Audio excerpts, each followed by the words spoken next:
তো আজকে আমাদের হচ্ছে ইলিশ মাছের বেগুন দিয়ে ঝোল। তো আমাদের ইনগ্রিডিয়েন্টসটা দেওয়া যেটা তোলা হয়নি, তো আমার ফোনে চার্জ ছিল না।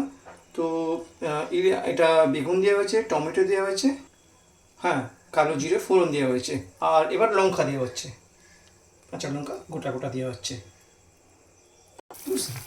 সামান্য একটু হলুদ দিয়ে দেওয়া হলো, একটু সামান্য নুন দেওয়া হলো।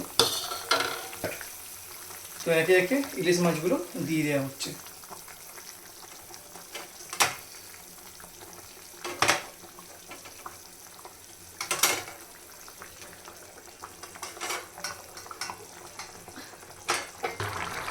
সো আমাদের রেডি হয়ে গেছে ইলিশ মাছের তরকারি বা শাক।